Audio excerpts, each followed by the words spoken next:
CBS 라디오 김현정의 뉴스 쇼. 도대체 이 큰 배가 왜 급격히 기울어져서 침몰한 걸까요? 지금 크게 두 가지 원인이 떠오르는데요. 한 가지는 암초 충돌설이죠. 가장 일반적으로 생각할 수 있는 원인인데 이 외에 한 가지 더 강력하게 제기되는 주장은 배가 급격히 방향을 틀면서 많은 자동차와 컨테이너가 한쪽으로 쏠리는 것 아니냐. 이른바 변침에 의한 침몰을 주장합니다. 어느 정도 신빙성이 있을까요?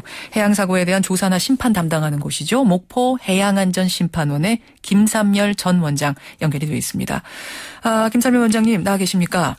예, 안녕하세요. 급격한 방향 전환, 이른바 변침. 해수부는 어제 발표를 보면 이쪽에 가장 무게를 두는 것 같은데요. 어떻게 보세요? 지금 그 부분은 그 해양경찰의 선장 조사에서 상당히 신빙성 있게 나온 이야기이기 때문에 그쪽에 지금 무게가 쏠리는 것 같습니다. 변침이 이루어진다면은 어떤 상황을 얘기하는 겁니까?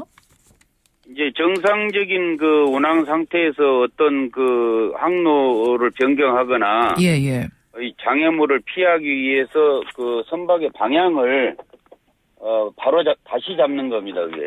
어제 저희가 배에 타고 있던 구조된 분 한 분을 인터뷰했는데 같은 증언을 하셨어요. 자동차 핸들을 갑자기 휙 돌리면 차에 있는 사람들이 한쪽으로 쑥 쏠리는 것 같은 그런 느낌을 받으면서 기울어졌다. 네, 그렇죠. 원심력이죠. 그렇죠. 근데 잘 이해가 안 되는 게 그 큰 배가 도대체 뭐 때문에 그렇게 급작스러운 회전, 자동차가 갑자기 유턴하듯이 그런 회전을 왜 해야 됐을까요? 글쎄, 이제 여러 가지 그 가설을 해볼 수 있는데, 그 배를 직접 타지 않았기 때문에 단정할 수는 없지만은, 당직 항해사가 견시를 좀 소홀히 해서, 이렇게 보니까 갑자기 앞에 어떤 장애물이 나타났다든지, 또 그쪽이 이제 맹골 수도로 섬들이 많아요. 거기 그러니까 물살이 세고 소용돌이도 치고 이런 곳이죠? 네, 섬들이 많고 그러다 보니까, 갑자기 항해사가 어떤 착시 현상을 일으켜가지고 급격하게 변침을 했을 수도 있고, 아니면은 조타기가 타요를 상실해가지고, 급한 그 물결에 이렇게 휩쓸릴 수도 있고, 조타기가 그러니까 고장이 났거나 이런 이유로 인해서 이상으로 인해서 이제 여러 가지 그 가정은 해볼 수 있는데, 어떤 그쪽이 또 어선들의 밀집 지역이기 때문에. 앞에 어떤 장애물이 나타나서 그렇게 급격하게 변침을 해야 될 상황이 발생했는지. 그 가능성은 여러 가지가 있을 수 있지만 지금 급작스러운 회전, 변침을 한 것은 맞는 것으로 보인다, 높아 보인다 이런 말씀이세요. 근데 그렇게 급작스럽게 회전을 했다 하더라도 가벼운 자동차도 아니고 그렇게 큰 배가 다시 중심을 못 잡습니까? 기우뚱 그렇게 기울어질 수가 있습니까? 그 선박의 2층 갑판에는 이제 자동차 등 화물이 가득 차 있는데. 자동차 180대와 컨테이너가 잔뜩 들어있었죠. 가득 차 있는데, 그 무게가 굉장히 나갈 거 아닙니까? 그렇죠. 근데 이제 인천 출항할 때 화물 적재 상태라든지, 화물을 묶어 매는 그 상태를 정확히 파악이 안 된 상태에서 뭐라고 얘기할 수는 없지만은, 장시간 항해로 인한 어떤 묶어놓은 것들이 좀 풀렸거나, 와이어가 풀렸거나, 자동차에 실어놓은 컨테이너들이 아까 급격하게 변침을 하면서 쏠리면서 하나가 무너지면 연쇄적으로 이제 무너질 수 있잖아요. 그래서 급경사가 이루어지면서 복원이 안 된 그런 상황이 아닌가 이렇게 생각해 볼 수 있습니다. 상당히 많은 화물이 있었는데 한쪽으로 쏠리면서 한쪽으로 쏠리지 않도록 고정을 단단히 해놓고 출발하는 거 아닌가요? 네, 그렇죠. 이제 원래 출항 전에 그런 고박 상태라든지 이런 걸 다 점검을 하고 텐션이나 이런 걸 다 점검한 다음에 출항을 하거든요. 근데 이제 배는 또 진동이 많고 파도에 이렇게 하다 보면은 조금 느슨해질 수도 있기 때문에 선원들이 주기적으로 이제 다니면서 그 상태를 점검도 하고 그래요. 그 부분이 제대로 안 이루어졌을 가능성을 보시는 거군요. 이 경우는 지금 이제 날씨도 좋고 또 그럴 염려가 없지 않겠느냐 하는 상태에서 점검도 잘 이루어지지 않은 것 같고. 느슨하게 출발했을 것이다. 그 상태로 그냥 괜찮겠지 하는 상태로 항해를 해 가다가 그 변침하는 지점에서 어떤 예기치 못한 상황에 발생한 게 아닌가 이런 생각이 듭니다. 혹시 운전자의 미숙은 아니었을까 하는 의문도 제기가 되는데요. 왜냐하면 사고 당시 조타실을 맡았던 항해사가 경력 1년이 조금 넘은 3등 항해사였다. 대학 갓 졸업한 사람이었다. 뭐 이런 얘기가 나오는데 경험 미숙 뭐 이럴 가능성은 없습니까? 항해사 자격을 받기 전에 이제 충분한 실습을 하고 예. 이론과 실무를 갖춘 사람에게 이제 자격증을 주기 때문에 뭐 경험이 미숙했다 이렇게 하기 뭐 단정 지을 수는 없고 또 항해사는 그 운전대를 잡는 사람이 별도로 있는 조타수라는 사람이 있어요. 조타수가 따로 있고 그럼 네, 항해사는 어떤 역할을 하나요? 항해사는 이제 아까 뭐 맷도로 변침해라 좌측 우측 맷도 뭐 항해 뭐 그 상태로 이제 운항 뭐 이런 지시를 하는 사람이거든요. 뒤에서 예. 예, 그러니까 설령 항해사가 급격하게 뭐 자연 전탈해라 하고 명령을 들었다 하더라도 예.